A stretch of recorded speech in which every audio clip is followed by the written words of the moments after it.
चिराग की भाषा अब मोदी जी बोलने लगे हैं। ऐसे में सवाल यह है कि क्या नीतीश कुमार के हाथ से सीएम की कुर्सी चली जाएगी। दरअसल इस चीज को समझिए कि बिहार विधानसभा चुनाव 2025 के नतीजों ने राजनीतिक हलचल मचा दी है। एनडीए की भारी जीत के बाद सत्ता का समीकरण साफ हो गया है, लेकिन मुख्यमंत्री पद को लेकर अंदरूनी घमासान तेज है। भाजपा के 89 सीटों पर कब्जे और जदयू के 85 सीटों पर एक साथ एनडीए की कुल 202 सीटों की प्रचंड जीत ने नीतीश कुमार को 5वीं बार सीएम बनने का रास्ता तो साफ कर दिया, लेकिन क्या यह अंतिम फैसला है? प्रधानमंत्री नरेंद्र मोदी के हनुमान चिराग पासवान की लोक जनशक्ति पार्टी रामविलास ने 19 सीटें जीतकर साबित कर दिया कि वे एनडीए के नमक से कहीं ज्यादा हैं। अब सवाल उठ रहा है, क्या भाजपा चिराग को सीएम की कुर्सी थमा देगी या नीतीश कुमार को अलग रखने का बड़ा खेल खेला जाएगा? चुनावी जंग के मैदान से निकलते ही पटना के राजनीतिक गलियों में फुसफुसाहटें तेज हो गई हैं। प्रधानमंत्री मोदी ने अपनी पहली प्रतिक्रिया में चिराग पासवान की तारीफों के पुल बांधे। दिल्ली से जारी बयान में उन्होंने कहा, चिराग ने बिहार में एनडीए की एकजुटता को मजबूत किया। उनकी मेहनत बिहार के विकास का आधार बनेगी। यह शब्द चिराग की पुरानी माई बिहार कॉल वाली भाषा से मिलते जुलते हैं जो 2020 में नीतीश के खिलाफ इस्तेमाल हुई थी।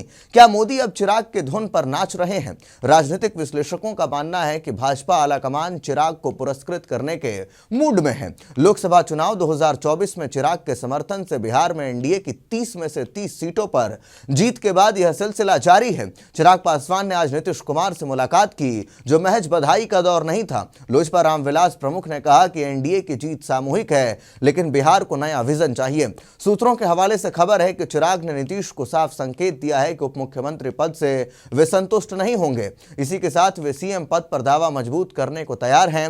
भाजपा के राष्ट्रीय महासचिव और बिहार प्रभारी के रूप में समन्वय समिति की बैठक में चिराग का नाम सीएम के चेहरे के रूप में चर्चा में रहा। एक वरिष्ठ भाजपा नेता ने नाम न बताने की शर्त पर कहा है कि नीतीश की उम्र और स्वास्थ्य चिंता का विषय है। चिराग युवा चेहरा है जो मोदी जी की छवि से मेल खाते हैं। भाजपा 89 सीटों के दम पर फैसला लेगी। नीतीश कुमार की स्थिति अब कमजोर नजर आ रही है। 2022 में आरजेडी के साथ गठबंधन तोड़कर भाजपा की गोद में लौटे नीतीश अब फंस गए हैं। एनडीए में उनकी जदयू 85 सीटों पर ठहर गई, जबकि भाजपा ने अकेले 89 सीटें हासिल कर ली। आरजेडी को महागठबंधन में केवल 25 सीटें मिली। तेजस्वी यादव की हार ने विपक्ष को नेस्तनाबूद कर दिया, लेकिन नीतीश अब चाहकर भी भाजपा से अलग नहीं हो सकते। 2017 और 2022 की तरह पलटी मारने का रास्ता अब नीतीश कुमार का क्लोज हो गया है, क्योंकि चिराग की मौजूदगी एनडीए को मजबूत बनाए रखेगी। राजनीतिक पंडितों का कहना है कि यदि नीतीश उड़ गए तो भाजपा चिराग के नेतृत्व में नई सरकार बना सकती है।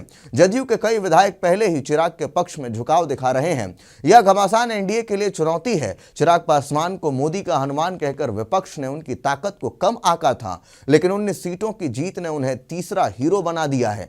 हाजीपुर से सांसद चिराग ने प्रेस कॉन्फ्रेंस में कहा, बिहार की गद्दी विकास के लिए है, न कि व्यक्तिगत महत्वाकांक्षा के लिए, लेकिन एनडीए का फैसला सर्वोपरि होगा। भाजपा आलाकमान दिल्ली में जल्द बैठक बुला सकता है, जहां सीएम पद का अंतिम ऐलान होगा। यदि चिराग को मौका मिला तो यह बिहार की राजनीति का बड़ा उलटफेर होगा। नीतीश के समर्थक चुपचाप हैं, लेकिन अंदर खाने में बगावत की आशंका है। विकास के वादों पर केंद्र इस चुनाव में एनडीए ने जातिगत समीकरणों को तोड़ा है।